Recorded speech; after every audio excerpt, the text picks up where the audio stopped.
After last week's 27-mile training ride at Hockley, Team Chain Reaction was back at Huffman on August 8th for the next step in the journey towards the Rollin Pearland 7 Ride on September 12th. We got a little bit of a late start this morning. Maybe it was the heat, maybe we needed just a little extra time to get moving, but we decided to shorten the ride to approximately 22 miles. After putting in 27, 30, and even 40-mile training rides recently, cutting back the distance wasn't a bad thing. Training is about knowing when to push and when to adjust. Joining me today were Clayton, Richard, Roderick, and DeAhlmon, who hadn't been riding with us for a few weeks. It was good to have DeAhlmon back in the group. Once we rolled out, though, no one seemed interested in taking it easy. We were moving at a strong pace, averaging between 18 and 20 miles per hour. A slight tailwind on the way out definitely helped, and Huffman seemed to be taking it easy on us this week. After the fog and rolling terrain we dealt with at Hockley, we gladly take a cooperative Huffman. The group was riding strong, and you could see the progress we've made over the last several weeks. We were becoming more comfortable holding a faster pace, working together, and managing our effort. But cycling can change in an instant. On the way back, that slight tailwind became a slight headwind, and the miles started to feel a little different. Then with about 6 miles left on Ramsey, I had one of those moments that every cyclist hopes doesn't happen. I occasionally deal with a tachycardia, and unexpectedly, my heart rate jumps to around 200 beats per minute.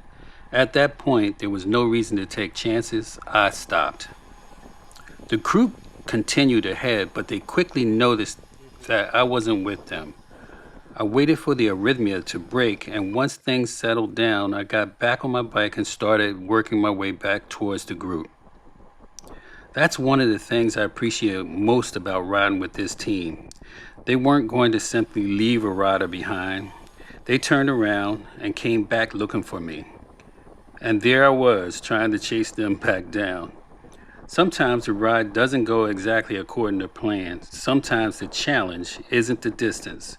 Sometimes it's just simply getting through an unexpected moment and deciding to keep moving forward safely. Once I was back on the bike, the focus was getting back to the parking lot. No heroics, no unnecessary effort, just finishing the ride the right way. And eventually, we all made it back. 22 miles might be shorter than some of the rides we've completed recently, but today still gave us exactly what we needed. We got the miles in, we brought DeAhlmon back into the group. We maintained a strong pace, we dealt with changing wind conditions, and we handled an unexpected challenge along the way. When we got back to the parking lot, we felt good about the progress we had made. That's something we've learned through these training rides. Progress isn't always measured by how many miles you ride. Sometimes it's measured by how well you handle whatever the ride gives you.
We've gone from 25 and 30-mile rides to 40 miles and then adjusted back when necessary.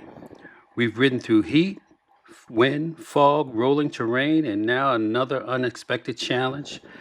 And through it all, we're becoming a stronger group. The Rollin Pearland 7 Ride is getting closer. September 12th isn't that far away now.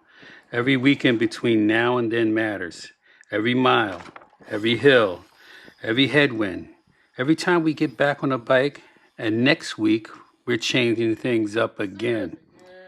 It's time for hill work. That's right. The next challenge isn't necessarily going to be about riding further. It's going to be about getting stronger. We'll find some hills, put the legs to work, and see what we've got. The road to RP7 continues, one ride at a time, one challenge at a time, one stronger version of ourselves at a time. We'll see you on the next one.